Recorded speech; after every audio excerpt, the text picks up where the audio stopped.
Voice sense interrogative sentence part 2। Voice সেন্সের part 1 এ আমরা অ্যাসার্টিভ সেন্টেন্স নিয়ে আলোচনা করেছি, বা ভয়েস সেন্সের অ্যাক্টিভ থেকে প্যাসিভ, প্যাসিভ থেকে অ্যাক্টিভ কিভাবে কি করতে হবে সেগুলো আলোচনা করছি। তো আজকে আমাদের ভয়েস সেন্সের পার্ট 2 তে আলোচনার বিষয় হলো ইন্টারোগেটিভ সেন্টেন্স।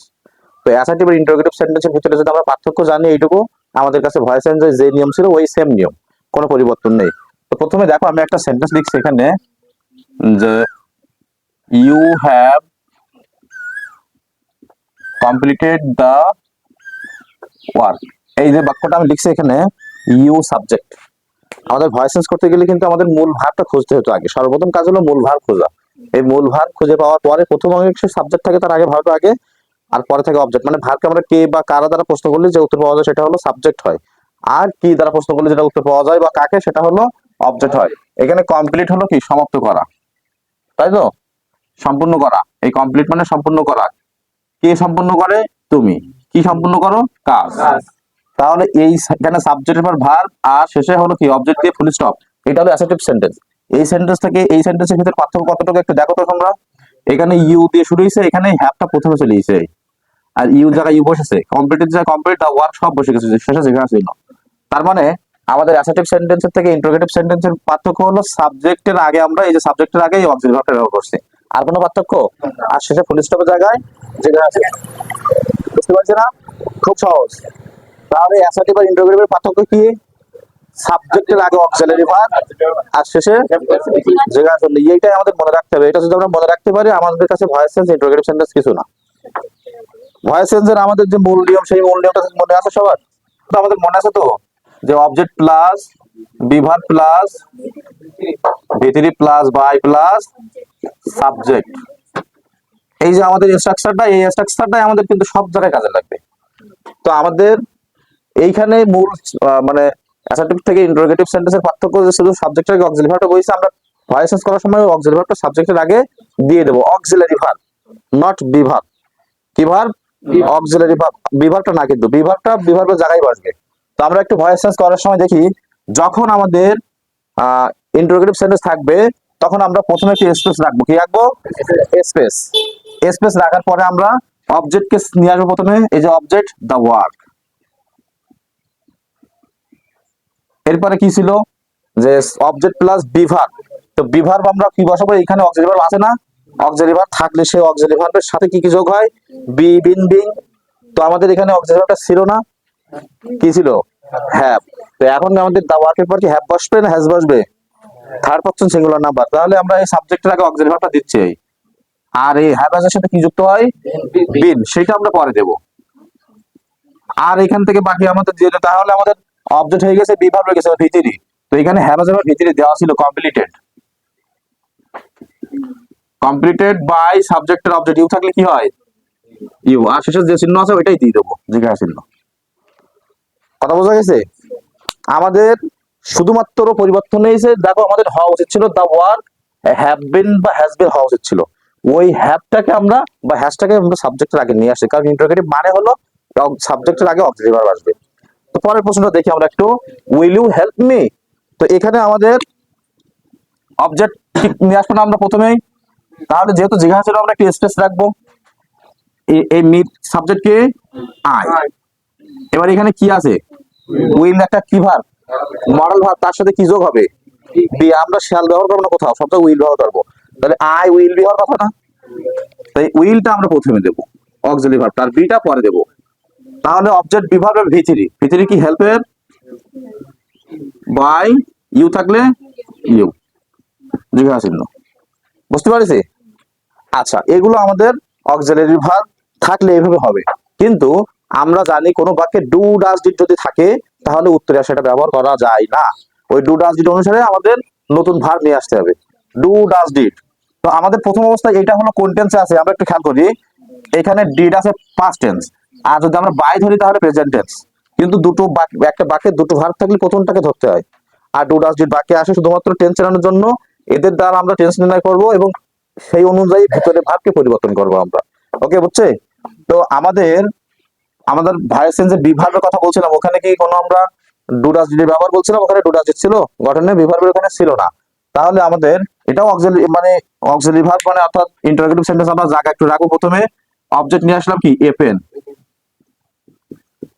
আচ্ছা এবার কোন টেন্স এটা, ভার্বের কত নম্বর আছে এখানে, ডিড আছে, ভার্ব টু, টু থাকলে যেন আমাদের কি কি হয়, ওয়াজ হয়, তাহলে এ পেনের পর কি বসে, ওয়াজ, একটা হইলে ওয়াজ, একের বেশি হইলে ওয়াজ এ পেন।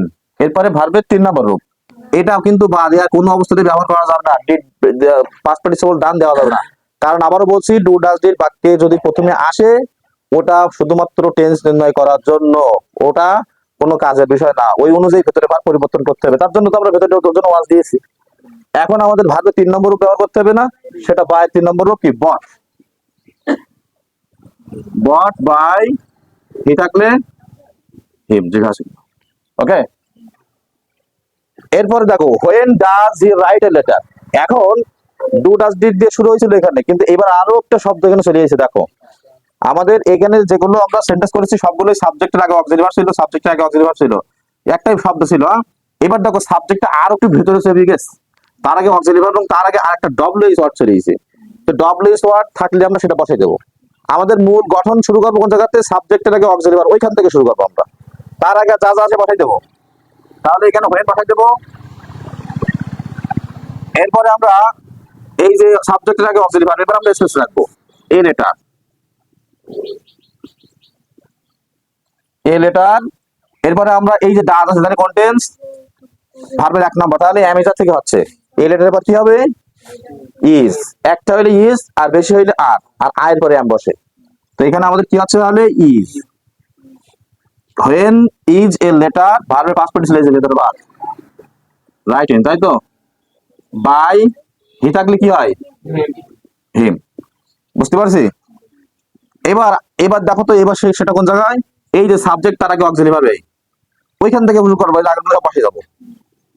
এখানে দেখো, এখানে আগে ছিল সাবজেক্টের আগে অক্সিলারি ভার্বের আগে ডব্লিউএস ওয়ার্ড ছিল, এখন সাবজেক্টের আগে অক্সিলারি ভার্ব, তার আগে একটা নাউন, তার আগে ডব্লিউএস ওয়ার্ড, যত সেদিক সরে যায় যাক, সেগুলো সব বসায় দিতে যাবো আমরা।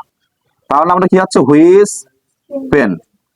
এখন এবার আমাদের কাজ হলো কি, যে অবজেক্ট নিয়ে আসবো। তো অবজেক্ট দেখো মূল ভার্ব লাইক, লাইকের পরে অবজেক্ট নাই, এখন আমাদের অবজেক্ট নাই যখন, তখন আমরা কি নিয়ে আসবো, দরকার নেই। এখানে আমাদের পেনটাই এখন মনে করি আমরা হলো অবজেক্টকে সাবজেক্ট করলাম। তো এখন এই যে ডু ভার্ব আছে না, তাহলে কি আসবে, আমি যার থেকে পেনের পর কি বসে, ইজ। এইবার ভার্বের past participle, liked by you থাকলে তুমি হয়, তাই তো। Who is calling me, who is calling me, এই যে প্রশ্নটা, এই প্রশ্নটা আমাদের একটু ঝামেলা আছে, হু আর হুম, এই দুটো একটু পরিবর্তন করতে হয়, পরিবর্তন করতে হয়। যেমন হু থাকলে বাই হুম বসাতে হয়, হু থাকলে বাই হুম বসাতে হয়, এরা আমরা একসাথে বসাতে পারি, আলাদা করে বসাতে পারি, সেটা আমরা একটু লিখি। তো মনে করো আমরা প্রথমে হুটা বসাই গেলাম, হু, হু বসানোর পরে আমাদের কি কাজ, স্পেস রেখে আমরা অবজেক্ট, তাহলে মির অবজেক্ট কে, আই। এবার এখানে ইজ আছে, তার মানে কি এম ইজার থেকে বসবো, অক্সিলারি ভার্ব আছে, তাই তো আয়ের পরে কি বসে, ইজ এম। এই যে ভার্বের সাথে আইএনজি আছে, তাহলে কি হবে, বিং। এইবার ভার্বের পাস্ট পার্টিসিপল কল, এরপরে যে বাই, তো আমরা দেইনি, সেই বাইটা আমরা এখানে দেবো, জিজ্ঞাসা চিহ্ন। সাবজেক্টের অবজেক্ট আর নেই, কিন্তু বোঝা গেছে এখানে অবজেক্ট নাই তো, তাহলে আর আমরা কি বসাবো। এবার যদি আমরা বাইটা এখানে না দিয়ে যদি বাইটা এর সাথে দিয়ে দিই এখানে, তাও হবে। তো ম্যাক্সিমাম নিয়ম হলো এটাই দেওয়া আছে, বাই হোম, প্রথমে হু থাকলে বাই হোম, এটা মুখস্থ করাই। কিন্তু আমরা এটাও যখন বাই এখানে দেবো, তখন এখানে আর দেবো না, কারণ এক জিনিসটা দুইবারে বসবে না তো, বুঝছো। এখানে আমাদের ম্যাক্সিমাম বইতে এবং অধিকাংশ স্টুডেন্টের এটাই শেখানো হয়, যে হু থাকলে বাই হোম বসে, তখন হোম হবে এখানে, হোম, হু থাকলে বাই হোম, তো আমরা এটাই মুখস্থ করি সবাই। হ্যাঁ, হু থাকলে বাই হোম, আর হোম থাকলে শুধু হু, এই হোম থাকলে শুধু হু, শুধু হু, ঠিক আছে। তাহলে আমরা এখানে আমরা হু লিখবো। এবার একইভাবে আমরা এখানে তো ভার্বের পরে অবজেক্ট নাই, তাহলে আমরা এইটার দিকে আমরা ডিড দিয়ে ওয়াজ দিয়ে দেই, হু ওয়াজ মানে past participle called by you, right. What did he want, তো আমরা এইখানে আমরা আছি সাবজেক্টটাকে অক্সিলারি ভার্ব হয়েছে, তাহলে আমরা তার আগে যেটা আছে বসাই দেই হট, এরপরে আমাদের কাজ কি, অক্সিলারি ভার্ব নিয়ে আসি আমরা, কারণ অবজেক্ট নাই তো এখানে আছে না, তাহলে হট এর এখানে আমরা ডিড অজার থেকে হট ইজ, ওই ওয়াজ, হ্যাঁ ওয়াজ পাস্ট টেন্সে, What was ভার্বের past participle wanted, wanted by him। এই হলো আমাদের ডব্লিউএস কোশ্চেন যেভাবে যেভাবে ঘটতে পারে বা ইন্টারোগেটিভ সেন্টেন্সে যে কয়ভাবে হতে পারে তার ভয়েস চেঞ্জের ফর্মুলা। আমাদের কিন্তু এর জন্য নতুন কোনো আমরা নিয়ম লিখিনি, ওই একটাই ফর্মুলা। এবার আমাদের প্রশ্ন হলো, একটু খেয়াল করো, যদি এই প্রশ্নের ভিতরে নট থাকে তখন আমরা কি করতে পারি।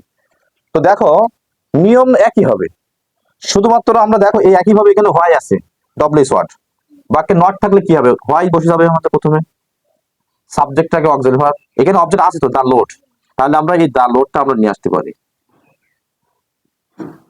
এখন এবার আমাদের কি বিভার্বের কাজ, তো বিভার্ব হলে যে ডিড পাস্ট টেন্স, তাহলে কি হবে ওয়াজ ওয়ার থেকে নট কিন্তু আমরা বাদ দিতে পারবো না, তাহলে আমরা এখানে ওয়াজ এর সাথে একটা নট দিতে পারি, ওয়াজেন্ট। আর যদি নটটা স্পষ্ট করে লিখি তাহলে ওয়াজ দা লোড নট, ঠিক আছে, ওরা ওয়াজেন্ট দিলে আমাদের একটু স্ট্যান্ডার্ড হয়। হোয়াই ওয়াজেন্ট দা লোড, ভার্বের পাস্ট পার্টিসিপল ক্যারিড বাই, সে থাকলে হার দিয়ে জিজ্ঞাসা চিহ্ন। কি পরিবর্তন হয়েছে এখানে আমাদের, শুধু নট আছে নট দিয়ে দিয়েছে, আর তো কোনো পার্থক্য করেনি, করেছে। পরেরটা কি হবে, আরএন্ট। তো এখানে আমাদের ডব্লিউএস নাই, এমনি সরাসরি সিম্পল ওই প্রথমে এরকম অবজেক্ট ভার্ব শুরু হয়েছে। তো আমাদের অবজেক্ট কি নিয়ে আসে, বুক। বুকের পরে কি আর বসে না ইজ বসে, এটা তো সিঙ্গুলার, তাহলে সেই ইজটা আমরা এখানে দেব, ওর সাথে ইজেন্ট, বুক, আইএনজি আসলে কি বিং, ভার্বের পাস্ট পার্টিসিপল তো রিড, তিনটা একই, বাই দে থাকলে কি হয় দেম, আর জিজ্ঞাসা চিহ্ন, জিজ্ঞাসা চিহ্ন দিতে হবে, এটা না দিলে হবে না কিন্তু। এই যে আমাদের বিশাল কঠিন ইন্টারোগেটিভ সেন্টেন্স হয়ে গেল। আমরা আগামী ক্লাসে পার্ট 3 তে ইম্পারেটিভ সেন্টেন্স বা আরো কিছু এক্সট্রা নিয়ম আছে সেগুলো আলোচনা করব।